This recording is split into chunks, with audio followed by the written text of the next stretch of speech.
Friends नमस्कार। उम्मीद करती हूँ आप लोग की स्टडी बहुत ही शानदार तरीके से चल रही होगी।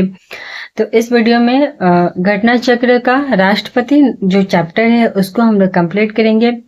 इसका ऑलरेडी एक पार्ट कंप्लीट हो चुका है जिसमें 25 क्वेश्चन और उसका जो डिस्क्रिप्शन होता है डिटेल एक्सप्लेनेशन के साथ हो गया है। तो चलिए बिना देर के हम लोग स्टार्ट करते हैं, ठीक है। तो 26 नंबर क्वेश्चन है कि भारत के राष्ट्रपति के निर्वाचन के संदर्भ में निम्नलिखित कथनों पर विचार कीजिए और बताइए कि इनमें से क्या सत्य है। तो फर्स्ट कह रहा है कि प्रत्येक जो एमएलए होते हैं उनकी वोट का मूल्य जो है अलग अलग राज्य में अलग अलग होता है। तो बिल्कुल सही बात है, राष्ट्रपति के निर्वाचन के लिए प्रत्येक एमएलए का वोट का मूल्य अलग अलग होता है। सेकेंड कह रहा है कि लोकसभा के सदस्यों के वोट का मूल्य राज्यसभा के सदस्यों के वोट के मूल्य से अधिक होता है। यह गलत हो जाएगा। तो चलिए डिटेल एक्सप्लेनेशन हम लोग पढ़ते हैं। संविधान के अनुच्छेद 55, ठीक है, आर्टिकल 55 में दी गई राष्ट्रपति के निर्वाचन की जो रीति है उसके अनुसार राष्ट्रपति का निर्वाचन आनुपातिक प्रतिनिधित्व पद्धति के अनुसार एकल संक्रमणीय मत प्रणाली द्वारा होता है, जिसमें राज्य की विधानसभाओं के निर्वाचित सदस्य होते हैं। इसके अलावा संसद के दोनों सदनों के निर्वाचित सदस्य भाग लेते हैं। राज्य की विधानसभा के प्रत्येक जो सदस्य होते हैं उनका मत जो है मूल्य निम्न सूत्र से निकाला जा सकता है। तो जितने भी विधानसभाओं के सदस्य होते हैं उनके मत का वैल्यू कितना है उसके लिए फॉर्मूला है कि उस राज्य की जनसंख्या, ठीक है, बटे में विधानसभा की कुल निर्वाचित सदस्यों की संख्या गुणे 100, ठीक है। तो ये फॉर्मूला बहुत इंपॉर्टेंट है। उस राज्य की जनसंख्या मतलब जिस राज्य की जितनी जनसंख्या होगी उसके मत की वैल्यू उतनी ही ज्यादा होगी बटे में वहां पे जितने निर्वाचित सदस्य हैं, ठीक है, अर्थात कि वहां के विधानसभा में कितने सदस्य का चयन हुआ गुणे 1000। प्रत्येक राज्य की जनसंख्या और कुल निर्वाचित सदस्यों की संख्या भिन्न भिन्न होने के कारण विधानसभा या एमएलए का मत जो होते हैं वो अलग अलग राज्यों में अलग अलग होता है। इसलिए पहला जो है वो सही हो जाएगा। संसद के एक सदस्य का मत का मूल्य निकालने हेतु निम्न सूत्र है। तो ये तो राज्य का भी पढ़े। अब संसद का क्या होगा, कितना वैल्यू है उसके वोट का। तो देखिए सभी राज्य विधानसभाओं के निर्वाचित सदस्यों के मत मूल्य का योग, जितने भी राज्य के विधानसभा के निर्वाचित सदस्य हैं उनके मत का वैल्यू कितना है, बहुत ज्यादा अमाउंट में हो जाएगा, उनका योग बटे में संसद के दोनों सदनों लोकसभा प्लस राज्यसभा के निर्वाचित सदस्यों की संख्या। तो इससे स्पष्ट होता है कि लोकसभा के प्रत्येक सदस्य और राज्यसभा के प्रत्येक सदस्य का मूल्य जो है वो समान ही होगा, ना कि अलग अलग होगा। यदि एक सदस्य के मत मूल्य की गणना की जाए तो दोनों सदनों के प्रत्येक सदस्य के मत का मूल्य एक समान अर्थात के 708 होता है, ठीक है। तो अभी तक कैलकुलेट किया गया है तो कितना मूल्य होता है इनके वोट का, मत का, तो 708 होता है, ठीक है। 27 नंबर क्वेश्चन है कि राष्ट्रपति के निर्वाचन में राज्य का मुख्यमंत्री मतदान करने के लिए पात्र नहीं होता यदि वह राज्य विधानमंडल में उच्च सदन का सदस्य हो। अगर वह उच्च सदन का सदस्य होगा तब वह जो है पात्र नहीं होगा, ठीक है। वह स्वयं प्रत्याशी हो, उसे राज्य विधानमंडल के निचले सदन में अपना बहुमत सिद्ध करना शेष हो, वह राज्य विधानमंडल में निम्न सदन का सदस्य हो। तो चलिए यहाँ पर डिटेल में पढ़ते हैं। अनुच्छेद 54 के अनुसार, अभी मत वैल्यू हम लोग देखे थे किसके अनुसार, 55 के अनुसार, वहीं 54 के अनुसार जो है राष्ट्रपति के चुनाव में राज्य विधानमंडल के उच्च सदन अर्थात कि विधान परिषद के सदस्य मतदान नहीं कर सकते, सिर्फ विधानसभा के सदस्य करते हैं। अतः यदि मुख्यमंत्री भी विधान परिषद से चुन के गया है तो वह राष्ट्रपति के चुनाव में मतदान नहीं करेगा, ठीक है। भारत के राष्ट्रपति के चुनाव में राज्य की विधानसभा के प्रत्येक निर्वाचित सदस्य के वोटों की संख्या उस राज्य की जनसंख्या को विधानसभा की कुल निर्वाचित सदस्य संख्या द्वारा विभाजित करके जो भागफल होगी उसके 1000 से गुना करके बराबर होती है, बिल्कुल। तो वर्तमान स्थिति 1997 में जनसंख्या से तात्पर्य किस वर्ष की जनगणना द्वारा यथा निश्चित जनसंख्या से है। या जनसंख्या का जो भागा करके निकालते हैं वो कब की जनगणना को लिया जाता है, तो 1971। तो यहाँ पे देखिए क्वेश्चन जो है वो कब पूछा गया था, 1997 में, उसके अनुसार 1971 था। 42वें संविधान संशोधन 1976 के अनुसार राष्ट्रपति के निर्वाचन में जनसंख्या से आशय होगा कि 1971 की जनगणना के द्वारा, क्योंकि 76 में संशोधन हुआ था तो उसके जस्ट पहले वाला बताएगा। तो 71 के अनुसार जो भी जनसंख्या पता लगाई गई है सभी राज्यों का, तो उसी से क्या होगा कि इनका मत वैल्यू उनकी जनसंख्या बटे में निर्वाचित सदस्यों की संख्या गुणे 1000 से निकालेंगे। लेकिन फिर 84वां संशोधन होता है कब, तो 2001 में। 84वां संशोधन होता है कब, 2001 में। और इसे अब वर्ष 2026 के बाद की पहली जनगणना के सुसंगत आंकड़े प्रकाशित होने तक के लिए निर्धारित किया गया है। तो जो 42वां संशोधन हुआ था 1971 की जनगणना के अनुसार हो रहा था, फिर 84वां संशोधन कर दिया गया 2001 में, और कहा गया कि यही वाला जो है 1971 वाला ही जनगणना कब तक चलेगा, तो 2026 तक चलेगा, जब तक कि उसके बाद आंकड़ा या संशोधन नहीं होता है। ठीक है। संविधान के अनुच्छेद 55 के स्पष्टीकरण में इस बात का उल्लेख किया गया है। राष्ट्रपति के उम्मीदवार के लिए क्या आवश्यक नहीं है, तो वह पढ़ा लिखा हो, यह जरूरी नहीं है। बाकी देखिए, सांसद चुने योग्य योग्यता, देश का नागरिक और 35 साल का वो व्यक्ति होना चाहिए। ठीक है, चलिए। इसके अलावा संविधान के अनुच्छेद 58 के 1 में राष्ट्रपति निर्वाचित होने के लिए अर्हताओं का उल्लेख किया गया है। 58 के 1 में कि राष्ट्रपति की क्या योग्यता होगी। ठीक है, 58 में इसके अनुसार बताया गया है कि पढ़ा लिखा होना जरूरी नहीं है। भारतीय राष्ट्रपति के विषय में निम्नलिखित कथनों पर विचार कीजिए और बताइए कि इनमें से कौन सा कथन सही है। तो फर्स्ट कहता है कि उसे भारत का जन्मा नागरिक होना चाहिए। तो यह गलत है, क्योंकि जरूरी नहीं है वो भारत का नागरिक हो, चाहे विदेश से यहाँ की नागरिकता क्यों नहीं लिया हो, वो चलेगा। ठीक है। उसे 35 वर्ष बिल्कुल होना चाहिए, 35 साल। उसे संसद का सदस्य निर्वाचित होने की योग्यता रखनी चाहिए। तो इसमें से उसे संसद का सदस्य निर्वाचित होने की योग्यता, इस बात पे देखिए यहाँ पे कंफ्यूजन है, बस 2 ही सही बता रहा है, जबकि ऊपर में तो था। यहाँ पे देखिए, राष्ट्रपति पद के निर्वाचित होने के लिए 58(1) के अनुसार भारत का नागरिक, 35 साल, लोकसभा का सदस्य निर्वाचित होने की योग्यता। अच्छा, यहाँ पे संसद कर रहा है तो इसीलिए गलत है, क्योंकि लोकसभा का निर्वाचित होने की योग्यता हो। अतः स्पष्ट है कि राष्ट्रपति पद हेतु भारत का नागरिक होना आवश्यक नहीं है। नागरिक होना आवश्यक है, न कि भारत के जन्म नागरिक।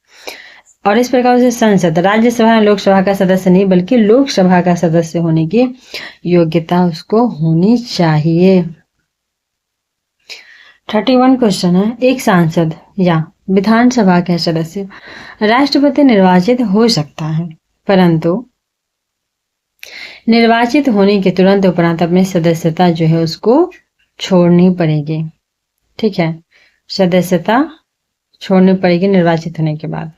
तो संविधान के अनुच्छेद 59 के 1 के अनुसार यदि संसद के किसी सदन का या किसी राज्य के विधानमंडल के किसी भी सदन का कोई सदस्य राष्ट्रपति निर्वाचित हो जाता है, तो यह समझा जाएगा कि उसने उस सदन में अपना स्थान राष्ट्रपति के रूप में अपने पद ग्रहण की तारीख से रिक्त कर दिया है। ठीक है, यह किस में दिया है, तो 59 के 1 में दिया, और 58 के 1 में दिया था उसकी योग्यता।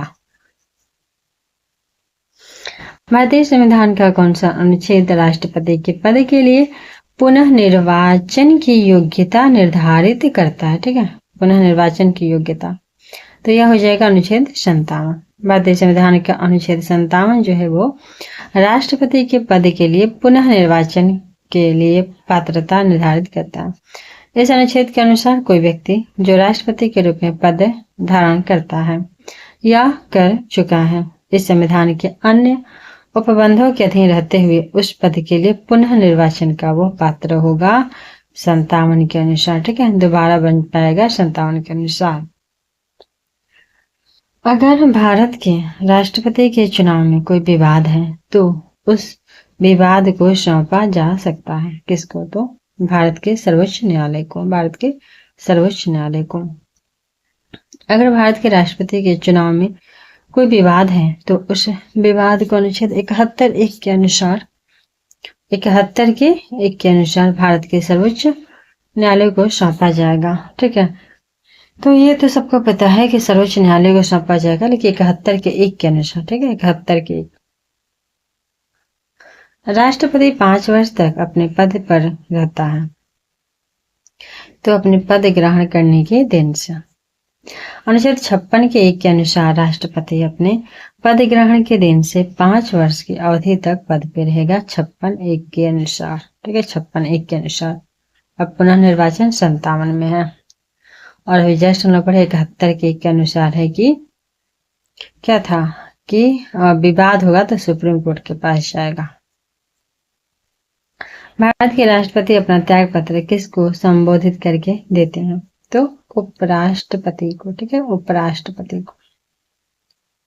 अनुच्छेद 56 के 1 के अनुसार भारत का राष्ट्रपति अपना त्याग पत्र जो है वो उपराष्ट्रपति को संबोधित करके देता है और उपराष्ट्रपति इसकी जो सूचना है वो और लोकसभा अध्यक्ष को तुरंत देता है 56(2) के अनुसार। तो 56(1) के क के अनुसार इस्तीफा दिया जाएगा और 56(2) के अनुसार जो इस्तीफा लेगा वो तुरंत जाके बताएगा किसको? लोकसभा स्पीकर को। भारत का राष्ट्रपति अपना त्याग पत्र किसको देगा? सेम क्वेश्चन भारत के उपराष्ट्रपति को। भारत के राष्ट्रपति को उसके पद से हटाया जा सकता है तो संसद द्वारा। अनुच्छेद 56 के खंड 1 के उपखंड ख के अनुसार 56(1) के ख के अनुसार संविधान का अतिक्रमण करने पर राष्ट्रपति को अनुच्छेद 61 में उपबंधित अनुच्छेद 61 जो है राष्ट्रपति पर महाभियोग चलाने की प्रक्रिया है। तो वो प्रक्रिया है कि किस तरह से हटाया जाएगा, लेकिन हटाया जाएगा किसके तहत? 56 के 1 के ख के अनुसार। संसद द्वारा चलाए गए महाभियोग के माध्यम से पद से इनको हटाया जा सकता है, ठीक है।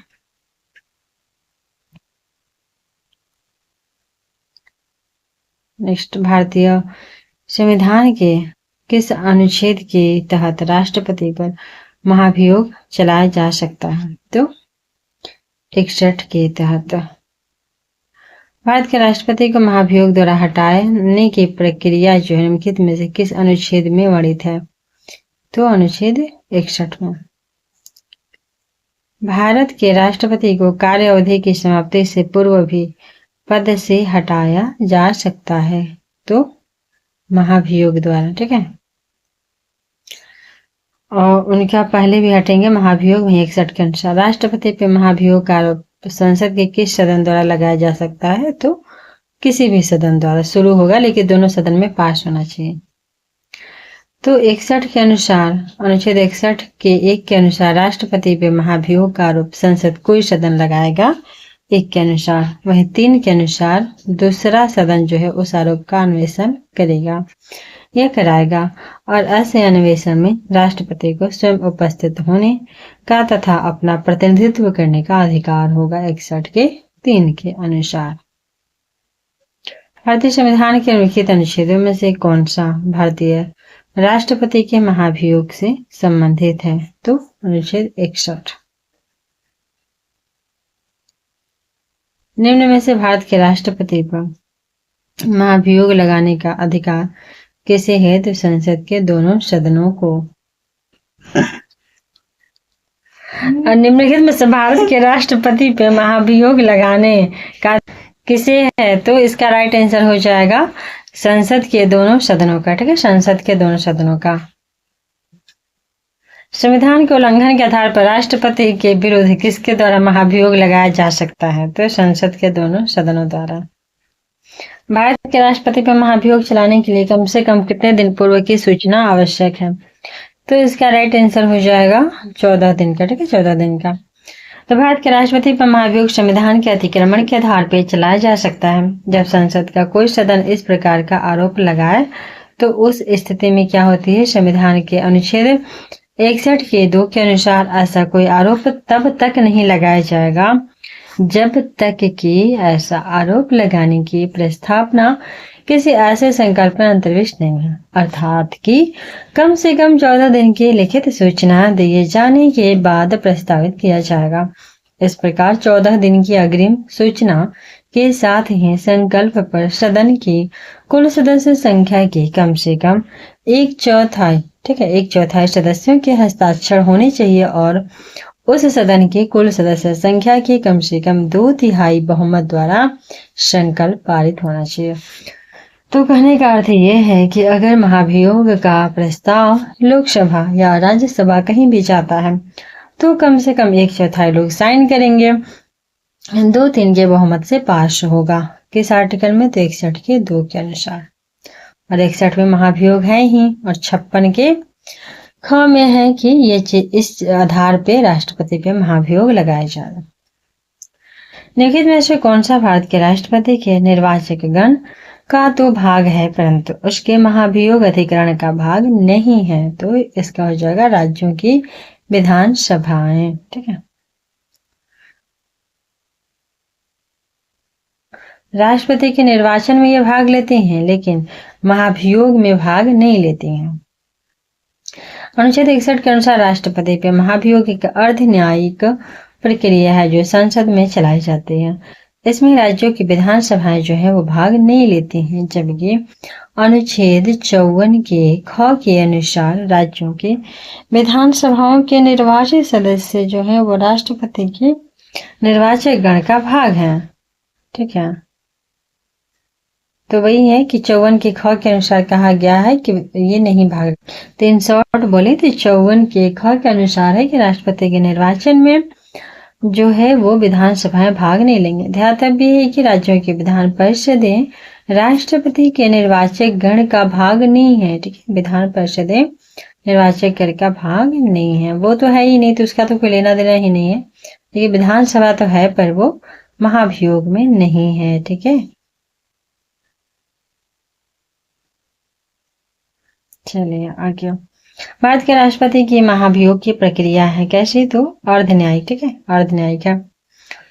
राष्ट्रपति का रिक्त स्थान भर लिया जाना चाहिए कितने दिन में? तो 6 मंथ में। संविधान के अनुच्छेद 62 के 1 के अनुसार राष्ट्रपति की पदावधि की समाप्ति से हुई रिक्ति को भरने के लिए निर्वाचन जो है पदावधि की समाप्ति के पहले ही पूर्ण कर लिया जाता है। किसके अनुसार? तो 62 के 1 के अनुसार, ठीक है। 62 है। वहीं 62 का 2 कहता है कि यदि रिक्ति किसी आपातकाल स्थिति जैसे कि राष्ट्रपति की मृत्यु हो गई, पद का त्याग कर दे या पद से हटाए गए, तो वैसे स्थिति में रिक्तियों को भरने के लिए निर्वाचन जो है रिक्ति होने की तारीख के बाद यथाशीघ्र जितना जल्दी हो सके, किंतु कोई भी रीजन हो 6 महीना से पहले किया जाना चाहिए। किसके अनुसार? तो 62 के 1 के अनुसार, ठीक है। 62 पदासीन राष्ट्रपति की पदावधि के समाप्ति से भिन्न किसी कारण से उत्पन्न होने वाली रिक्ति की दशा में रिक्ति भरने के लिए निर्वाचन अवश्य हो जाना चाहिए, तो 6 माह के भीतर। किसके अनुसार? तो आर्टिकल 62 के 2 के अनुसार, ठीक है। 1 के अनुसार, 62 के 1 के अनुसार 6 माह के अंदर हो जाना चाहिए। 62 2 है ना, हाँ 62 का 2 है 6 महीना के अंदर, ठीक है। 62 का 1 है कि अगर ऐसे सब कुछ नॉर्मल चल रहा तो उनके रिक्त होने से पहले ही हो जाए। 62 का 1 है कि रिक्त होने से पहले ही, और 62 का 2 है 6 माह के भीतर। पदासीन राष्ट्रपति की पदावधि की समाप्ति से भिन्न किसी कारण से उत्पन्न होने वाली वही सेम क्वेश्चन 62 का। तो भारत में राष्ट्रपति की मृत्यु, पद त्याग या हटाए जाने पे जो रिक्ति होगी 6 माह के अंदर भरिए 62 के 2 के अनुसार। जब राष्ट्रपति मृत्यु, त्यागपत्र, पदच्युत या अन्य कारणों से अपने कर्तव्यों को नहीं निभा सकता तो उपराष्ट्रपति कितने समय तक राष्ट्रपति के रूप में कार्य करेगा? तो वही 6 माह, क्योंकि 6 महीने में तो नया राष्ट्रपति आ ही जाएंगे, तो 6 मंथ ही कार्य करेगा। तो 62 के अनुसार 6 माह के अंदर नियुक्ति है, मतलब 6 माह के अंदर चुनाव है, निर्वाचन है, अर्थात अनुच्छेद 65 के अनुसार ऐसी दशा में उपराष्ट्रपति जो है वो 6 माह के तक राष्ट्रपति रह सकता है। ठीक है, तो 65 के अनुसार जो राष्ट्रपति है, उपराष्ट्रपति एज ए राष्ट्रपति कार्य करेगा, आर्टिकल 65 के अनुसार। यदि मृत्यु, त्यागपत्र या हटाए जाने की स्थिति में भारत के राष्ट्रपति का पद रिक्त हो जाए तो उस पद का कार्यभार कौन संभालेगा? तो ये हो जाएगा उपराष्ट्रपति। किसके अनुसार? तो 65 के अनुसार। अनुच्छेद 65 के अनुसार मृत्यु, त्यागपत्र या हटाए जाने की स्थिति में उपराष्ट्रपति एज ए राष्ट्रपति कार्य करेगा। अगर किन्हीं कारणों से राष्ट्रपति, उपराष्ट्रपति भी नहीं है उपलब्ध, तो सुप्रीम कोर्ट का मुख्य न्यायाधीश, और मुख्य न्यायाधीश भी गायब है, तब जो भी सुप्रीम कोर्ट का वरिष्ठतम न्यायाधीश होगा वो करेगा। राष्ट्रपति के कृत्यों को संपादित करेगा। राष्ट्रपति उत्तराधिकार अधिनियम 1969 में आया था। ये president's discharge of function of bill 1969। यदि भारत के राष्ट्रपति का पद रिक्त हो जाए और कोई उपराष्ट्रपति भी ना हो, तब कौन संभालेगा? तो सुप्रीम कोर्ट का मुख्य न्यायाधीश। देखिए कितना सारा एग्जाम में पूछा है। यदि राष्ट्रपति और उपराष्ट्रपति का पद खाली हो तो भारत के राष्ट्रपति के पद पे कौन रहेगा? तो भारत का मुख्य न्यायाधीश रहेगा, आर्टिकल 65 के अनुसार। यदि भारत में, वही सेम क्वेश्चन, मुख्य न्यायाधीश कथन है, अपने कार्यकाल के दौरान भारत के राष्ट्रपति के विरुद्ध किसी भी न्यायालय में मुकदमा नहीं चलाया जा सकता। और कारण कह रहा है कि राष्ट्रपति का पद जो है संविधान के ऊपर है। ऐसा थोड़ी है, संविधान के ऊपर तो नहीं है। देखिए यहाँ पे स्टार मार्क है। तो संविधान के अनुच्छेद 52 के अनुसार भारत का एक राष्ट्रपति होगा। 53 के अनुसार संघ की कार्यपालिका शक्ति राष्ट्रपति में होगी, परंतु संसदीय शासन व्यवस्था होने के कारण राष्ट्रपति जो है वो मंत्रिपरिषद की सलाह पे कार्य करेगा। अनुच्छेद 361 के 1 के तहत राष्ट्रपति के या राज्यपाल को उनके द्वारा किए गए शासकीय कार्यों के लिए विधिक कार्यवाही से उन्मुक्ति है। 361 के अनुसार राज्यपाल राष्ट्रपति पे विधिक कार्य के लिए, ठीक है, विधिक कार्यवाही के लिए उनको उन्मुक्ति है। और 361 के 2 के अनुसार अपने कार्यकाल के दौरान राष्ट्रपति या किसी राज्य के राज्यपाल के विरुद्ध किसी भी न्यायालय में आपराधिक दंडिक मुकदमा नहीं चलाया जा सकता। किस आर्टिकल के तहत? तो 361 के 2 के तहत।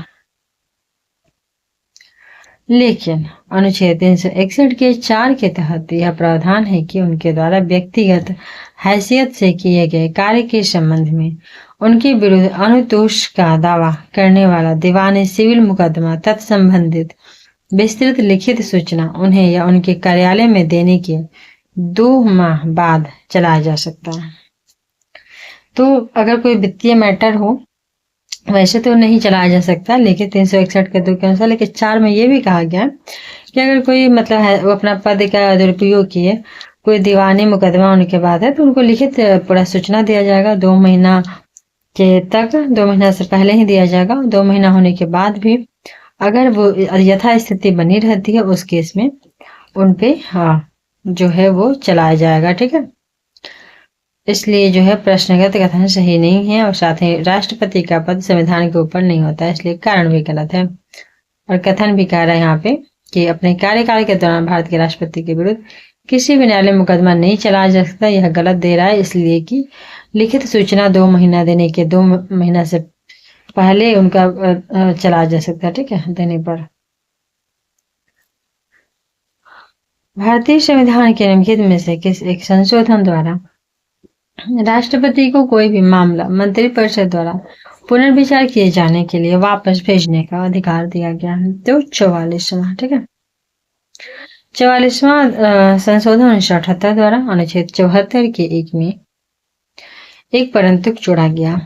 जिसके तहत राष्ट्रपति को कोई भी मामला मंत्रिपरिषद द्वारा पुनर्विचार किए जाने के लिए वापस भेजने का अधिकार दिया गया, कि बाध्य नहीं होगा राष्ट्रपति मानने के लिए, वो दोबारा लौटा सकता है पुनर्विचार के लिए, लेकिन उसके बाद भी वो लोग विचार नहीं करते हैं तब बाध्य होगा। ठीक है, 74 का एक, राष्ट्रपति लोकसभा को कब भंग कर सकता है? तो केंद्रीय मंत्रिमंडल की अनुशंसा पर।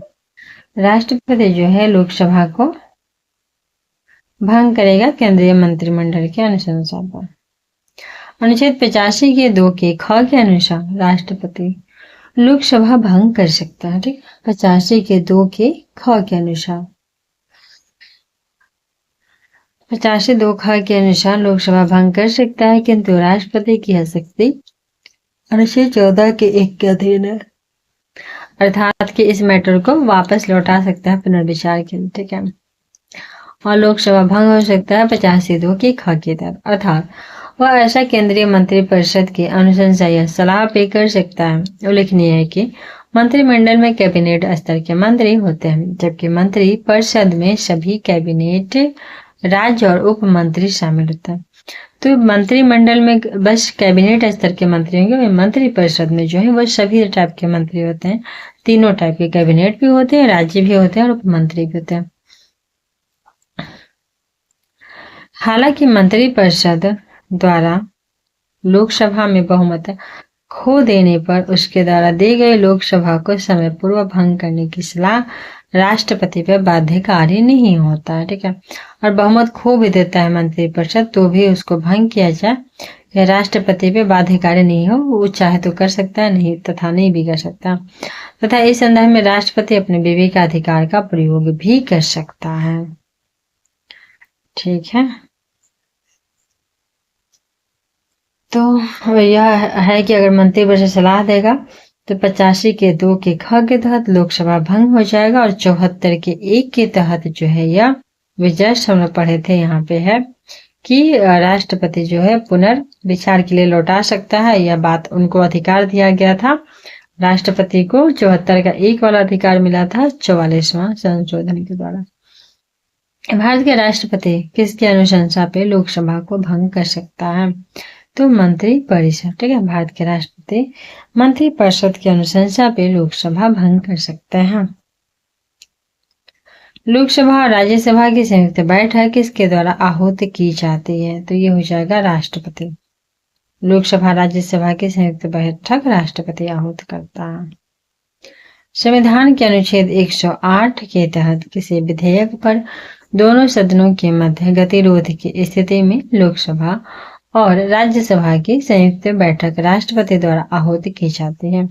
वही अनुच्छेद 118 के 4 के तहत दोनों सदनों की संयुक्त बैठक की अध्यक्षता जो है वो लोकसभा अध्यक्ष द्वारा किया जाता है। तो 108 के तहत क्या है कि संयुक्त बैठक होगी, कौन करेगा? राष्ट्रपति। और 118 के 4 के तहत है कि दोनों सदनों की संयुक्त बैठक की अध्यक्षता जो है वो कौन करेगा? तो लोकसभा अध्यक्ष करेगा। ठीक है, बुलाएगा राष्ट्रपति 108 के तहत और अध्यक्षता करेगा 118 4 के तहत लोकसभा का अध्यक्ष।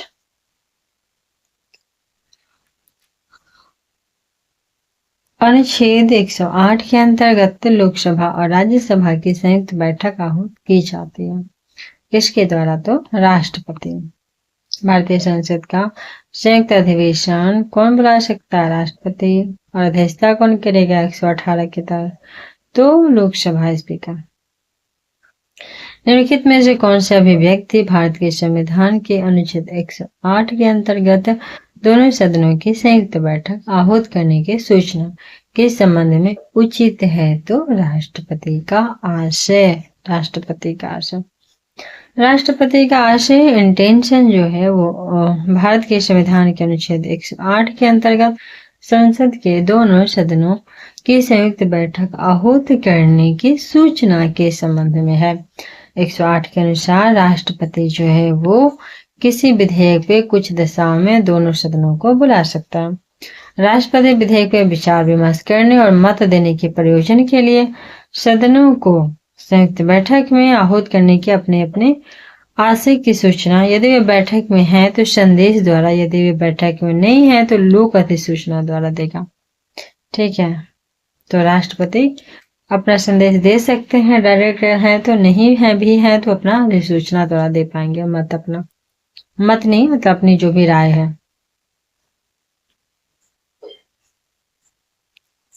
ठीक है, भारत के राष्ट्रपति से संबंधित निम्नलिखित कथनों में से कौन सा एक सही नहीं है? तो वह संसद का एक संगठक भाग है, वह दोनों सदनों में चर्चा में भाग लेता है, तो वह प्रत्येक वर्ष दोनों सदनों की संयुक्त बैठक का संबोधित करता है, वह किन्हीं परिस्थितियों में अध्यादेश लागू कर सकता है।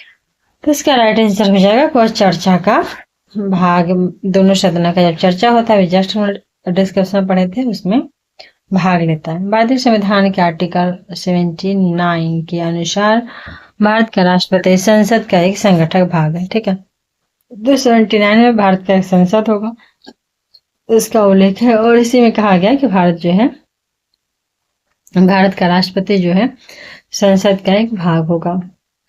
वही अनुच्छेद 86 के एक के तहत, अनुच्छेद 86 के एक के तहत वह प्रत्येक वर्ष के प्रथम सत्र के आरंभ में दोनों सदनों की संयुक्त बैठक को संबोधित करता है तथा वह संविधान के अनुच्छेद 123 के तहत विशेष परिस्थितियों में अध्यादेश जारी कर सकता है, परंतु वह दोनों सदनों में चर्चा में भाग जो है वो नहीं लेता है। तो यहाँ पे क्या पूछा था क्वेश्चन की, कौन सा सही नहीं है? तो वह दोनों सदनों की चर्चा में भाग नहीं लेता, यह सही है, और सही नहीं है गलत है, और बाकी जो भी है वो सही है। ठीक है, तो कह रहे हैं कि भारतीय संविधान के अनुच्छेद 79 के अनुसार राष्ट्रपति भी संसद का एक भाग है। 86 के एक के तहत प्रत्येक वर्ष के प्रथम सत्र के आरंभ में दोनों सदनों की संयुक्त बैठक को संबोधित भी करता है। कौन? तो राष्ट्रपति। 86 एक के तहत, और 123 के तहत अगर विशेष परिस्थिति होती है तो अध्यादेश भी जारी कर सकता है, परंतु वह दोनों सदनों में चर्चा में जो है भाग नहीं लेता राष्ट्रपति में, वहां करेक्ट लेता है, इसलिए वो गलत हो जाएगा। कथन में कारण राष्ट्रपति संसद का भाग है, तो सही है, राष्ट्रपति संसद का भाग है। जस्ट हम लोग पढ़े आर्टिकल 79 के अनुसार संसद के दोनों सदनों द्वारा पारित विधेयक बिना राष्ट्रपति की स्वीकृति के कानून नहीं बन सकता, तो ये भी सही है, दोनों सही है, और स्पष्टीकरण भी सही करता है उसका।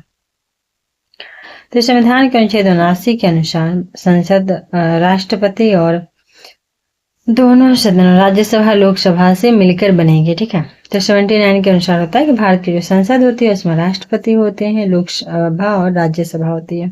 साथ ही अनुच्छेद 111 के तहत संसद के दोनों सदनों द्वारा पारित विधेयक राष्ट्रपति की स्वीकृति के बाद ही कानून बनता है।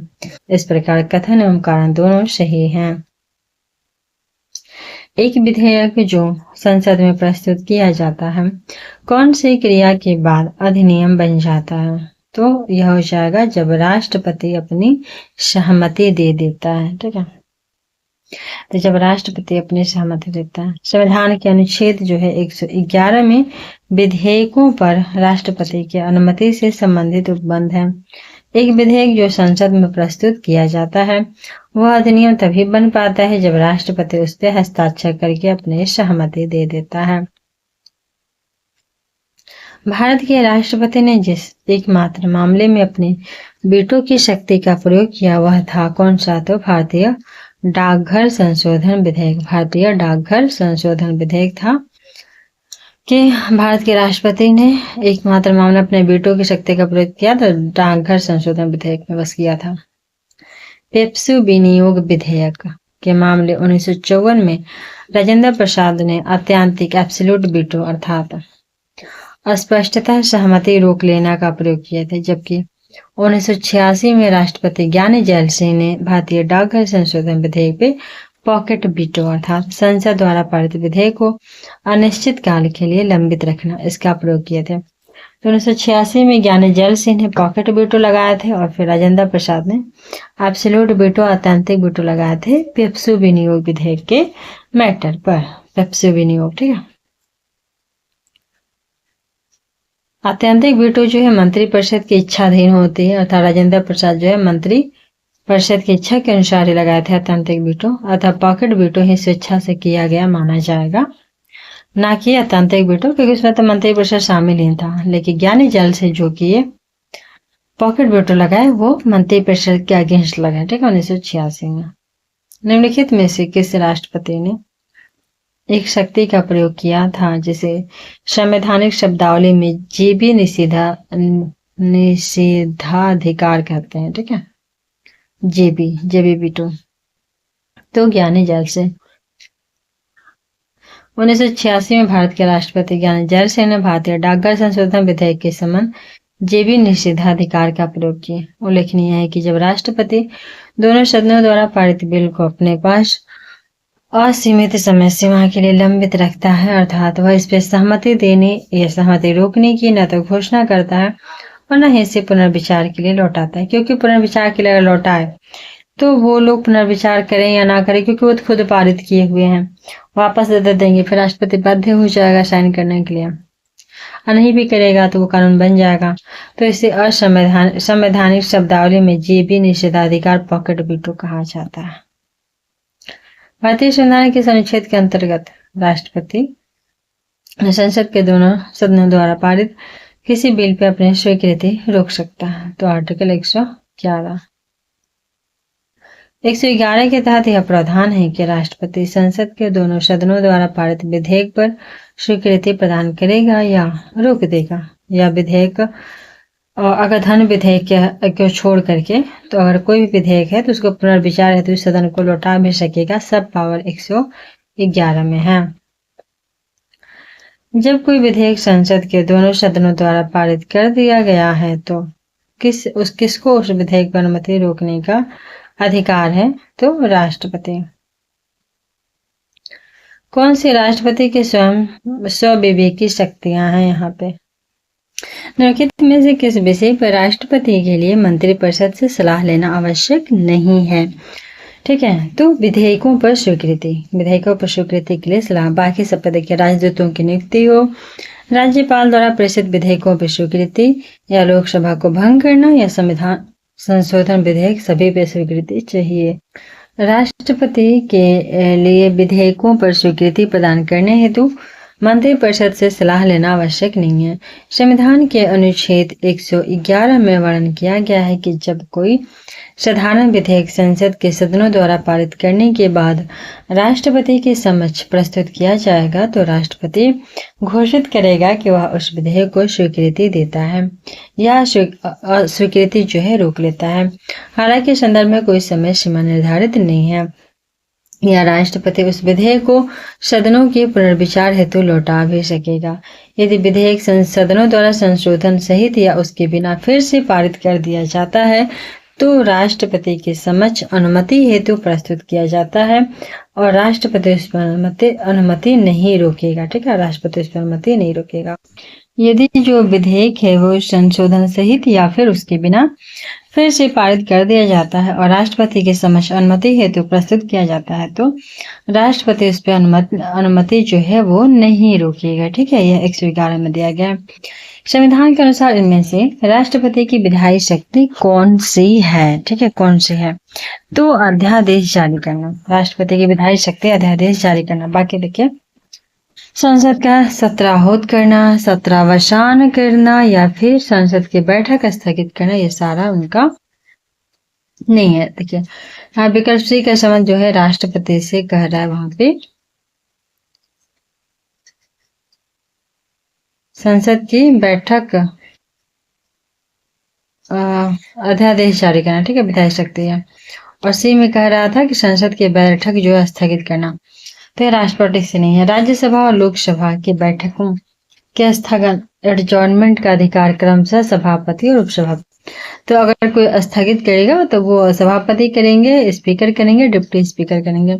संसद का एक अंग होने के कारण राष्ट्रपति जो है संसद के दोनों सदनों द्वारा पारित विधेयकों पर जब अपनी अनुमति देता है या अनुमति विधारित करता है या विधेयकों को पुनर्विचार के लिए वापस लौटाता है तब वह विधायी कार्य कर रहा होता है।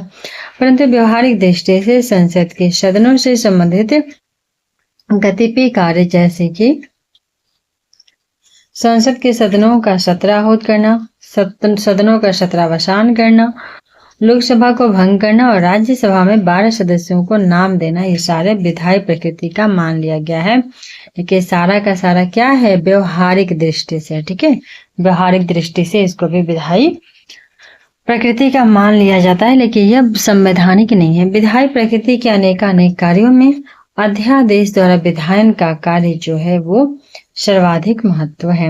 संविधान के अनुच्छेद 123 के तहत उस समय को छोड़ के जब संसद के दोनों सदन सत्र में हो, राष्ट्रपति अध्यादेश या ऑर्डिनेंस द्वारा उन सभी विषयों पर कानून बना सकते हैं जिन विषयों पर उस समय संसद को कानून बनाने की शक्ति है। इस प्रकार विकल्प डी जो है वो सही है और ए बी की अपेक्षा बेहतर है, क्योंकि ए बी भी हो सकता है लेकिन वो व्यवहारिक है, ना कि संवैधानिक।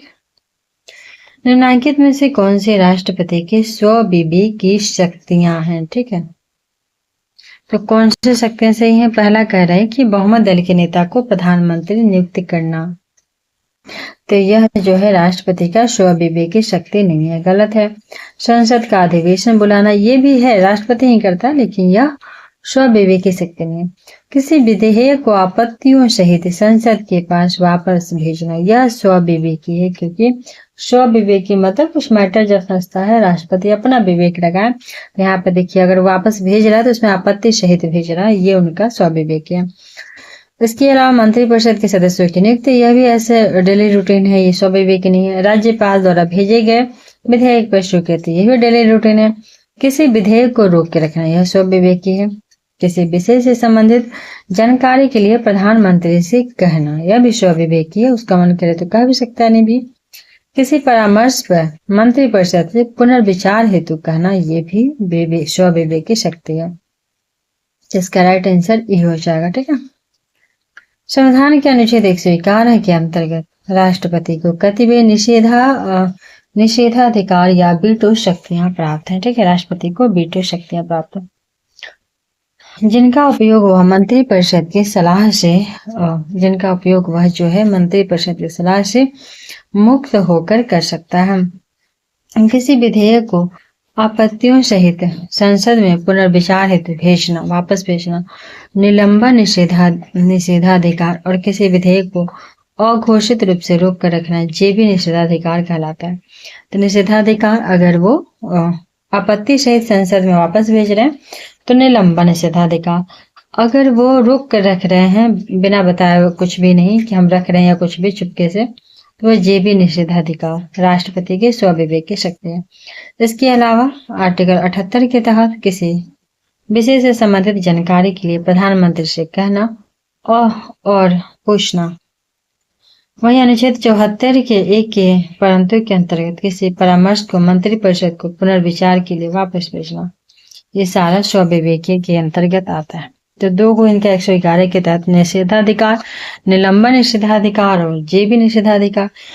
इसके अलावा 78 के तहत प्रधानमंत्री से सलाह लेते हैं राष्ट्रपति, ठीक है, प्रधानमंत्री सलाह 78 के तहत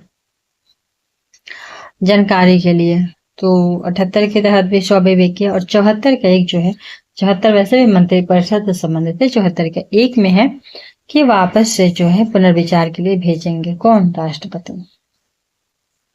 जब केंद्रीय मंत्रिमंडल वर्ष 2002 में चुनावी सुधारों पर अध्यादेश में बिना किसी बदलाव के उसे राष्ट्रपति को वापस भेजा, तब राष्ट्रपति ने भारतीय संविधान के कौन से अनुच्छेद के अंतर्गत उसे अपनी सहमति दी थी, तो 123 के बाद। अनुच्छेद 123 राष्ट्रपति के अध्यादेश जारी करने संबंधी शक्तियों का वर्णन करता है। संविधान के किस अनुच्छेद के अंतर्गत भारत के राष्ट्रपति को अध्यादेश जारी करने की शक्ति है, तो 123। भारतीय संविधान के अनुच्छेद 123 के अंतर्गत भारत के राष्ट्रपति अध्यादेश जारी करेंगे। इसे संसद के दोनों सदनों या किसी एक सदन के सत्र में न होने के दौरान जारी किया जा सकता। इसका प्रभाव संसद द्वारा निर्मित कानून के समान होता है। राष्ट्रपति किसी भी समय किसी अध्यादेश को वापस भी ले सकता। तो अगर राष्ट्रपति अध्यादेश जारी करेंगे तो इसका फल उतना ही होगा जैसे दोनों संसद मिलकर कानून बनाते हैं। भारत के संविधान के किस अनुच्छेद के अधीन भारत के राष्ट्रपति को अध्यादेश जारी करने की शक्ति है? 123। राष्ट्रपति द्वारा जारी एक अध्यादेश जो है संसद के सत्र शुरू होने के बाद कितने समय तक रखा जाना आवश्यक है? तो 6 सप्ताह तक। 6 सप्ताह अर्थात कि 42 दिन। ठीक है। तो अनुच्छेद 123 के 2 के क के अनुसार अगर राष्ट्रपति द्वारा जारी अध्यादेश पूर्व संसद के सत्र शुरू होने के बाद 6 सप्ताह के अंदर ही अनुमोदित जो है वो होना चाहिए। निम्नलिखित में से किनकी नियुक्ति भारत के राष्ट्रपति द्वारा की जाती है? तो वित्त आयोग के अध्यक्ष और संघ राज्य क्षेत्र का मुख्यमंत्री तथा यूनियन टेरिटरी का योजना आयोग का उपाध्यक्ष यह नहीं किए जाते।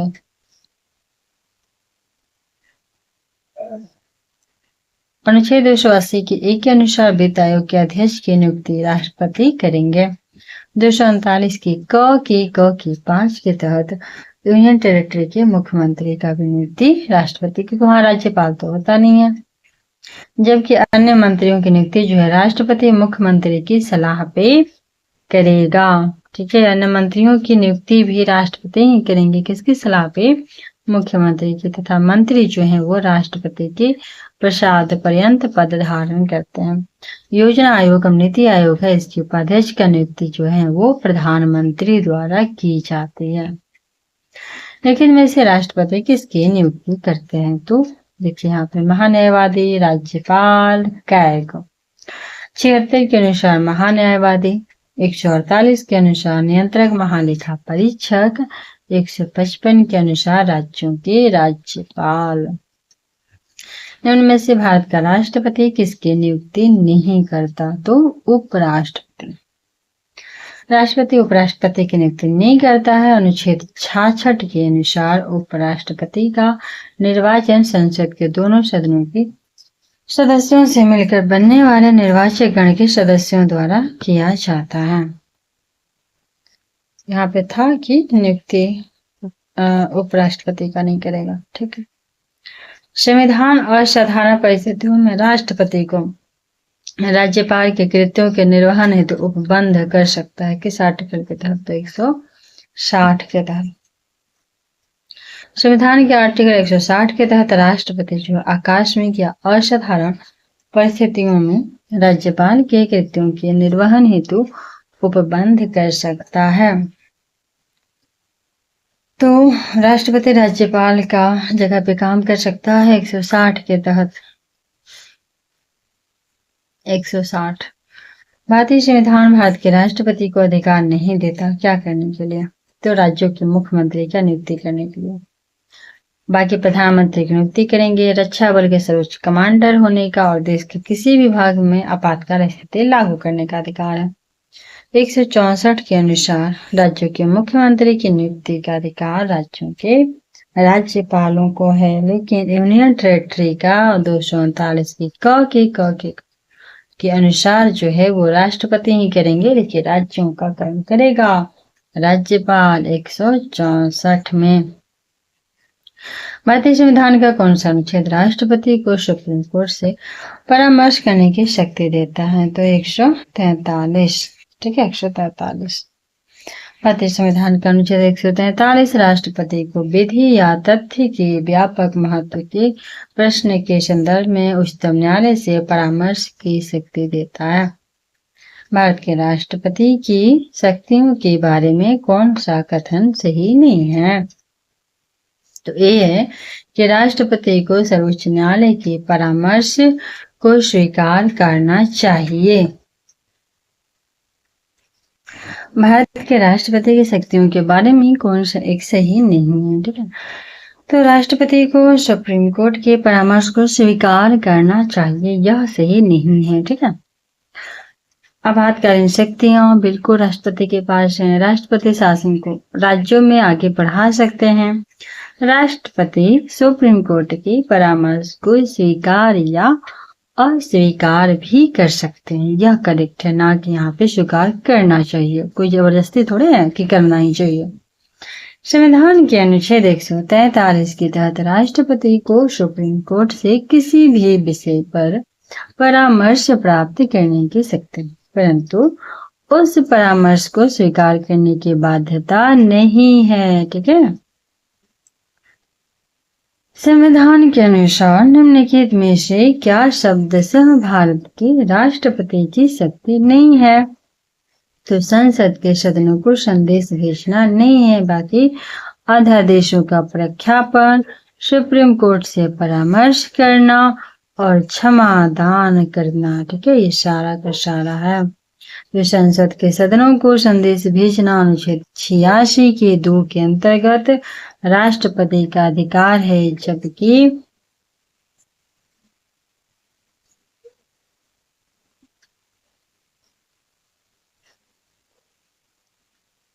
ये क्या गड़बड़ा है? आंसर वही बना है, फिर बोल रहा है 86 के 2 के अंतर्गत राष्ट्रपति का अधिकार है, जबकि अनुच्छेद 72 क्षमादान के राष्ट्रपति की शक्ति, 123 अध्यादेश निर्गत करने की शक्ति, 143 परामर्श करने की शक्ति शब्दशः शक्ति के रूप में उल्लेखन करते हैं।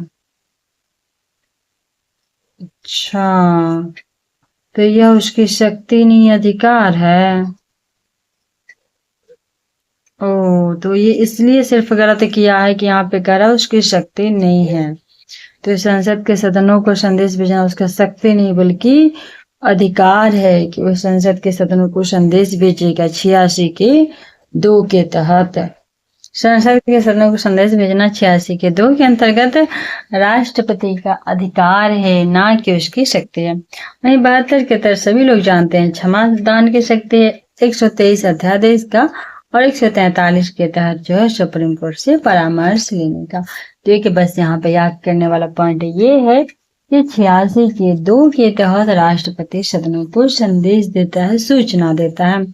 भारत के राष्ट्रपति को यह अधिकार नहीं प्राप्त है कि वह क्या करे, तो सुप्रीम कोर्ट के न्यायाधीश को हटाए, बाकी सब कर सकता है। जैसे कि क्षमादान की शक्ति है, बिल्कुल अभी जस्ट हम लोग यहाँ पे पढ़े थे ऊपर में, क्षमादान की शक्ति आर्टिकल 72, आपातकाल की घोषणा और अध्यादेश 123 के तहत। ठीक है, तो अनुच्छेद 124 के खंड 4 के अनुसार सुप्रीम कोर्ट के किसी न्यायाधीश को उसके पद से तब तक नहीं हटाया जा सकता जब तक कि उस पे साबित कदाचार या असमर्थता के आधार पे ऐसे हटाए जाने के लिए संसद के प्रत्येक सदन द्वारा अपनी कुल सदस्य संख्या के बहुमत तथा उपस्थित और मत देने वाले सदस्यों के कम से कम 2/3 बहुमत द्वारा समर्थित समावेदन हो। राष्ट्रपति के समक्ष उसी सत्र में रखे जाने पर राष्ट्रपति ने उसे हटाने का आदेश नहीं दे दिया है। राष्ट्रपति की क्षमा दान आदि की शक्ति है। एक क्या, तो न्यायिक शक्ति। संविधान के अनुच्छेद 72 के तहत क्षमा आदि की कुछ मामलों में दंडादेश के निलंबन, परिहार या लघुकरण की न्यायिक शक्ति दी गई है। राष्ट्रपति की क्षमा प्रदान करने की शक्ति में क्या सम्मिलित नहीं है। चलिए इसको हम लोग यहाँ पे एक्सप्लेनेशन से समझेंगे। तो भारतीय संविधान के अनुच्छेद 72 के तहत क्षमा दान दिया जाएगा और उसका प्रविलंबन, विराम या परिहार करने या दंडादेश के निलंबन, परिहार या लघुकरण करने की शक्ति प्राप्त है, जिनमें सेना न्यायालय द्वारा दोषी सिद्ध किए गए मामले भी शामिल हैं इसमें। ठीक है, तो यहाँ पे 1, 2, 3, 4 और 5, 6 और 7। ठीक है, ई ऑप्शन है 6 और 7। तो 6 और 7 जो नहीं सम्मिलित है वो है कि रोक और निरंतरता। ठीक है, रोक और निरंतरता नहीं है, बाकी क्षमा, परिहार, प्रविलंबन, लघुकरण और विराम ये सभी का सभी सम्मिलित है। निम्नलिखित में से किस प्रकार के प्राधिकार भारत के राष्ट्रपति को प्राप्त है? कौन सा अधिकार प्राप्त है? तो यहाँ पे हो जाएगा आपको औपचारिक स्टीट्यूलर।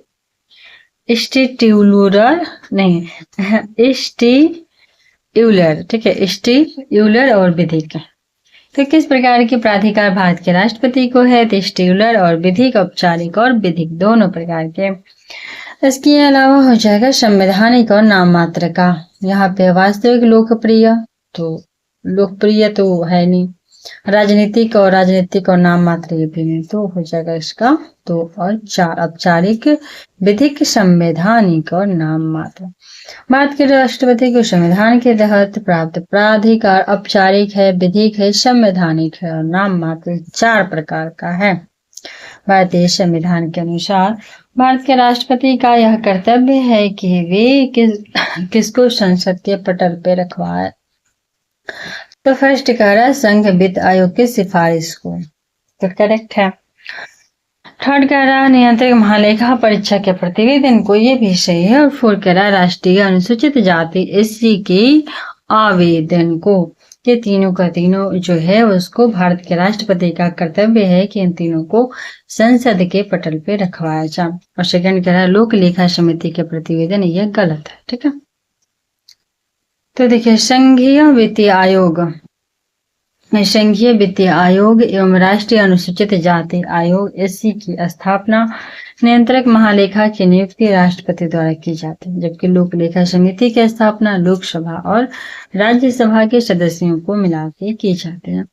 इसके अध्यक्ष की नियुक्ति लोकसभा अध्यक्ष के द्वारा लोक लेखा समिति के करते हैं, जबकि राष्ट्रपति द्वारा संघीय वित्त आयोग, नियंत्रक महालेखा 148 80 में वित्त आयोग है और राष्ट्रीय अनुसूचित जाति यहाँ पे उसके प्रतिवेदन को क्रमशः संविधान के अनुच्छेद किसके तहत संसद के पटल पर रखवाया जाएगा, तो 281, 151 का ए और 338 के 6 के तहत। तो 280 में वित्त आयोग है, उनके अध्यक्षों की नियुक्ति है। तो 281 में है कि उसको राष्ट्रपति संविधान के संसद के पटल पर रखवाएगा, एक बढ़ा देंगे 281। उसी तरह से 151 के 1 में है कैग का जो है उसको आवेदन को संसद के पटल पर रखवाना, और 338 के 6 के तहत है अनुसूचित जाति का, ठीक है। निम्नलिखित में से कौन सा संवैधानिक विशेषाधिकार राष्ट्रपति का नहीं है कौन सा नहीं है बताइए। तो बाकी है साधारण बिल को पुनर्विचार हेतु लौटाना, लोकसभा भंग करना, प्रधानमंत्री नियुक्ति करना। वित्तीय बिल को धन विधेयक, ठीक है। तो राष्ट्रपति संविधान के अनुच्छेद 110 के खंड 1 के उपखंड क के उपखंड 4 में विनिर्दिष्ट किसी विषय के लिए उपबंध करने वाले वित्तीय बिल जो कि मनी बिल या धन विधेयक होते हैं, इसको अनुच्छेद 111 के तहत अन्य साधारण बिलों के तरह पुनर्विचार हेतु नहीं लौटा सकता। इसलिए राष्ट्रपति के संवैधानिक विशेषाधिकार हैं। वस्तुतः ऐसे वित्तीय बिल अनुच्छेद 117 के प्रावधानों के तहत राष्ट्रपति की सिफारिश के बाद ही केवल लोकसभा में ही प्रस्तावित या पुनर्स्थापित किए जा सकते हैं। तो धन विधेयक जो होता है लोकसभा में जाता है और ये पहले ही स्वीकृति हो जाती है। अनुच्छेद जो 117 के तहत पहले ही राष्ट्रपति से स्वीकृति लेके ही उनको पेश किया जाता है, तो बाद में स्वीकृति लेने का कोई मतलब ही नहीं। निम्नलिखित में से किसी भौगोलिक क्षेत्र को अनुसूचित घोषित करने का संवैधानिक अधिकार किसको है, तो राष्ट्रपति को। संविधान की 5वीं अनुसूची के पैराग्राफ 6 में अनुसूचित क्षेत्र से संबंधित प्रमुख प्रावधान पहला है कि राष्ट्रपति को आदेश द्वारा किसी भी भौगोलिक क्षेत्र को अनुसूचित क्षेत्र घोषित या विस्तारित किया जा सकता है। सेकंड कहता है कि किसी भी समय राष्ट्रपति के आदेश द्वारा अनुसूचित क्षेत्र के संपूर्ण या किसी विशिष्ट भाग को समाप्त भी किया जा सकता है। अगर लगे राष्ट्रपति को अब यहाँ के लोग डेवलप हैं तो उसको हटा सकता है। राज्य के राज्यपाल से परामर्श करने के बाद राष्ट्रपति के आदेश द्वारा राज्य के अनुसूचित क्षेत्र के क्षेत्रफल को भी बढ़ाया जा सकता है। संसद के लिए राष्ट्रपति का अभिभाषण कौन तैयार करता है, तो केंद्रीय मंत्रिमंडल। संसद के लिए राष्ट्रपति का अभिभाषण जो है केंद्रीय मंत्रिमंडल तैयार करता है, क्योंकि वास्तविक कार्यपालिका शक्ति केंद्रीय मंत्रिमंडल में निहित है। भारत के प्रथम राष्ट्रपति राजेंद्र प्रसाद किस राज्य से थे, तो बिहार से थे। भारत के प्रथम राष्ट्रपति डॉक्टर राजेंद्र प्रसाद मूलतः बिहार राज्य से थे, ठीक है, मूलतः बिहार राज्य से। उनका जन्म 3 दिसंबर 1884 को बिहार के सिवान जिले में हुआ था। 3 दिसंबर 1884 को बिहार के सिवान जिले में हुआ था। 26 जनवरी 1950 से 13 मई 1962 तक, ठीक है, भारत के राष्ट्रपति रहे थे डॉक्टर राजेंद्र प्रसाद। 26 जनवरी 50 से 13 मई 62, 26 जनवरी 50 से 13 मई 62। और जन्म इनका 1884 में 3 दिसंबर सिवान जिला में हुआ था। स्वतंत्र भारत के प्रथम राष्ट्रपति थे बिहार से। 2 अवधि के लिए भारत के राष्ट्रपति डॉक्टर राजेंद्र प्रसाद। डॉक्टर राजेंद्र प्रसाद लगातार 3 अवधि तक 50 से 52, 52 से 57 और 57 से 62 भारत के राष्ट्रपति रहे थे। तो यहाँ पे 2 साल ही था और यहाँ पे 5 साल और यहाँ भी 5 साल। तो फर्स्ट टाइम वो 50 से 52 2 साल, जिसमें से 26 जनवरी 1950 को वे संविधान सभा के अध्यक्ष होने के कारण भारत के राष्ट्रपति बने थे। 52 से 57 में वो क्रमशः प्रथम एवं द्वितीय राष्ट्रपति चुनाव में राष्ट्रपति निर्वाचित हुए थे। भारत के चौथे राष्ट्रपति, तो चौथे थे श्री बीबी गिरी। श्री बीबी गिरी थे। तो भारत के चौथे राष्ट्रपति थे आपको श्री बीबी गिरी। भारत के व्यक्ति अनुसार चौथे राष्ट्रपति श्री बीबी गिरी थे, तथापि कार्यकाल उनका क्रम डॉक्टर राजेंद्र प्रसाद 3 बार, doctor S Radhakrishnan, doctor Zakir Hussain के बाद छठा था। सर्वसम्मति से निर्वाचित भारत के राष्ट्रपति थे कौन? तो एन संजीव रेड्डी।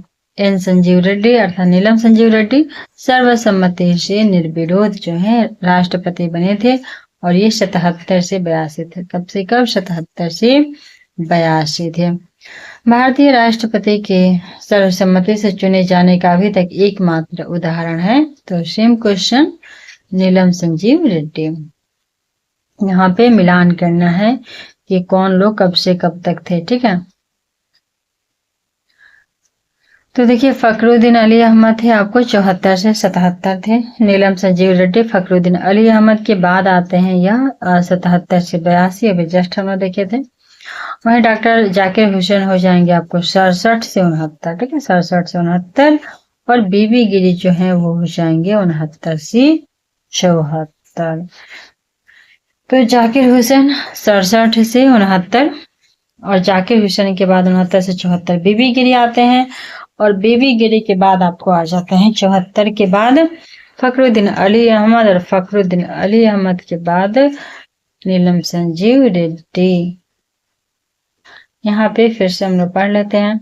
फखरुद्दीन अली अहमद 74 77, फिर नीलम संजीव रेड्डी 77 से 82, जाकिर हुसैन 67 से 69 और बीबी गिरी 69 से 74। पर इसको अरेंज नहीं किया हुआ है तो हम लोग अरेंज करके पढ़ते हैं इसको, ठीक है। तो सबसे पहले जाकिर हुसैन 67 से 69, फिर हो जाएंगे आपको बीबी गिरी, जाकिर हुसैन, बीबी गिरी, फखरुद्दीन अली अहमद 3 और 4 पे हो जाएंगे नीलम संजीव रेड्डी। निम्न में से कौन राष्ट्रपति होने से पूर्व भारत के उपराष्ट्रपति पद पे आसीन नहीं थे? तो नीलम संजीव रेड्डी नहीं थे। बाकी सब उपराष्ट्रपति थे। राधा कृष्ण थे, जाकिर हुसैन थे और आर वेंकट रमन थे। राष्ट्रपति होने से पहले यह उपराष्ट्रपति भी नहीं थे और निर्विरोध भी चुने गए थे। निम्नलिखित में से कौन से भारतीय राष्ट्रपति लोकसभा अध्यक्ष भी रहे? तो नीलम संजीव रेड्डी, यह लोकसभा अध्यक्ष से बने थे, ठीक है। दिए गए भारतीय राष्ट्रपतियों में से नीलम संजीव रेड्डी 2 अवधि 67 से 69 और 77 से, फिर 77 के दौरान लोकसभा अध्यक्ष रहते हैं, 77 के बाद और 82 तक तो यह बन जाते हैं भारत के निर्विरोध राष्ट्रपति बन जाते हैं। तो 67 से 77 तक या 2 का कार्यकाल तक रहते हैं, 10 साल तक। 10 साल नहीं रहते हैं, बीच में गैप होता है। 67 से 69 2 साल ही रहते हैं, फिर 77 में या लोकसभा अध्यक्ष होता है, उसके बाद 77 से 82 राष्ट्र। निम्नलिखित भारत के राष्ट्रपतियों में कौन दार्शनिक राजा या दार्शनिक शासक के रूप में जाना जाता है? तो डॉक्टर राधा कृष्ण। भारत के दूसरे राष्ट्रपति 13 मई 62 से 13 मई 67। डॉक्टर सर्वपल्ली राधाकृष्णन को दार्शनिक राजा या दार्शनिक शासक के रूप में जाना जाता है। वे एक प्रख्यात दार्शनिक एवं शिक्षाविद थे। भारत के निम्नलिखित राष्ट्रपतियों में से कौन ट्रेड यूनियन आंदोलन से संबंध रहा? तो ट्रेड से संबंधित रहे थे बीबी गिरी। और बीबी गिरी कब से कब तक थी? तो 69 से 74। ठीक है, 69 से 74 तक थे। और ये 2 बार अखिल भारतीय ट्रेड यूनियन कांग्रेस के भी अध्यक्ष रहे थे बीबी गिरी। भारत के किस राष्ट्रपति को मिसाइल मैन की संज्ञा दी जाती है? तो डॉक्टर एपीजे अब्दुल कलाम। भारत के व्यक्ति अनुसार 11वें राष्ट्रपति 2002 से 2007 तक डॉक्टर एपीजे अब्दुल कलाम को मिसाइल मैन की संज्ञा दी जाती है, क्योंकि उन्हीं के निर्देशन में प्रारंभ IGMDP एकीकृत निर्देशित मिसाइल विकास कार्यक्रम के फलस्वरूप भारत जो है पृथ्वी अग्नि जैसी मिसाइलों के विकास के द्वारा इस क्षेत्र में आत्मनिर्भर बन सका। तो 2 से 7 तक रहे थे एपीजे अब्दुल कलाम। भारत के निम्न मुख्य न्यायाधीशों में से किस एक ने राष्ट्रपति के रूप में कार्य किया था? तो justice M Hidayatullah. Justice M Hidayatullah राष्ट्रपति के रूप में कार्य किया था। जस्टिस एम हिदायतुल्लाह ने 1969 से 20 जुलाई से 24 अगस्त 1969 के दौरान कार्यवाहक राष्ट्रपति के रूप में कार्य किए थे। एम हिदायतुल्लाह जो थे वो कार्यवाहक राष्ट्रपति के रूप में 20 जुलाई से 24 अगस्त 1969 में किए थे। निम्न में से कौन जो है वो असंगत है? तो ये हो जाएगा जवाहरलाल नेहरू। बाकी राजेंद्र प्रसाद, राधा कृष्ण, जाकिर हुसैन सभी के सभी लोग क्या हैं? तो राष्ट्रपति हैं। जवाहरलाल नेहरू क्योंकि यह प्रधानमंत्री थे। श्रीमती प्रतिभा पाटिल का भारतीय गणतंत्र के राष्ट्रपति के रूप में क्रम क्या है? तो 12वां। 19 जुलाई 2007 को भारतीय गणतंत्र के 13वें राष्ट्रपति चुनाव संपन्न हुए थे। 19 जुलाई 2007 को भारतीय गणतंत्र के 13वें राष्ट्रपति चुनाव संपन्न हुए। 25 जुलाई 2007 को श्रीमती प्रतिभा देवी सिंह पाटिल ने व्यक्ति अनुसार देश के 12वें राष्ट्रपति के रूप में शपथ ग्रहण की तथा उनके कार्यकाल के अनुसार उनका क्रम जो था 14वां था। प्रतिभा पाटिल ने राष्ट्रीय जनतांत्रिक गठबंधन के प्रत्याशी भैरों सिंह शेखावत को पराजित किया। वे भारत की प्रथम महिला राष्ट्रपति बनी थी, 13वां बनी थी 2007 में प्रतिभा देवी सिंह पाटिल। भारत के पूर्व राष्ट्रपतियों में निम्नलिखित में से कौन बिहार का राज्यपाल रह चुका था? तो डॉक्टर जाकिर हुसैन। डॉक्टर जाकिर हुसैन 57 से 62, ठीक है, 57 से 62 तक बिहार के राज्यपाल, 62 से 67 तक, 62 से 67 तक भारत के उपराष्ट्रपति और फिर 67 से 69 तक भी वो रहे थे उपराष्ट्रपति। 69 में उनकी मृत्यु हो जाती है। इनमें से कौन से राष्ट्रपति सुप्रीम कोर्ट में उपस्थित हुए थे जब सर्वोच्च न्यायालय राष्ट्रपति के निर्वाचन विवाद की सुनवाई कर रहा था? तो फखरुद्दीन अली अहमद, ठीक है, फखरुद्दीन अली अहमद। तो इसका राइट आंसर हो जाएगा बीबी गिरी, ठीक है। तो बीबी गिरी जो थे वो सुप्रीम कोर्ट में उपस्थित हुए थे जब सुप्रीम कोर्ट राष्ट्रपति के निर्वाचन विवाद की सुनवाई कर रहा था। बीबी गिरी। राष्ट्रपति बीबी गिरी जो है राष्ट्रपति निर्वाचन में भ्रष्ट आचरण के आरोप में विवाद की सुनवाई के समय सुप्रीम कोर्ट के न्यायाधीश में MM सीकरी की अध्यक्षता वाली पीठ के सम्मुख व्यक्तिगत रूप से उपस्थित हुए थे। धातव्य 1969 के राष्ट्रपति चुनाव में बीबी गिरी स्वतंत्र उम्मीदवार तथा नीलम संजीव रेड्डी जो थे कांग्रेस पार्टी के घोषित उम्मीदवार थे। बीबी गिरी के निर्वाचन के समय दूसरे चक्र की मतगणना भी की गई थी जिसमें बीबी गिरी ने विजय प्राप्त की थी 1969 में, ठीक है। बीबी गिरी 1969 से 74 तक रहे थे और अभी जस्ट हम बढ़ते 67 से 69 डॉक्टर जाकिर हुसैन रहे थे और 67 के पहले 62 से 67 आपको सर्वपल्ली राधाकृष्णन थे और उससे पहले डॉक्टर राजेंद्र प्रसाद थे। राष्ट्रपति भवन को डिजाइन किया गया था तो एडविन लुटियंस द्वारा। ब्रिटिश वास्तुकार एडविन लुटियंस द्वारा राष्ट्रपति भवन को डिजाइन किया गया था। यह भवन भारत के राष्ट्रपति का सरकारी आवास है। इस भवन के निर्माण के बाद इसे वायसराय का आवास के रूप में जाना जाता था। 15 अगस्त 1947 को इसका नाम परिवर्तित करके सरकारी आवास कर दिया गया। 21 जून 1948 को सी राजगोपालाचारी द्वारा इस सरकारी आवास में निवास करने वाले पहले भारतीय बने थे। राष्ट्रपति डॉक्टर राजेंद्र प्रसाद के समय से इसे राष्ट्रपति भवन के रूप में जाना जाने लगा था। इसी के साथ जो है वो ये चैप्टर खत्म हो गया शायद। हाँ, तो ये चैप्टर अभी हो गया समाप्त। अभी बहुत लंबा चौड़ा चैप्टर था। अभी नेक्स्ट चैप्टर है उपराष्ट्रपति। तो इसको हम लोग पढ़ेंगे नेक्स्ट वीडियो में, ठीक है। तब तक से आप लोग स्वस्थ रहिए, मस्त रहिए, मुस्कुराते रहिए, पढ़ते रहिए, ठीक है। Best of luck. चलिए मिलते हैं नेक्स्ट वीडियो में।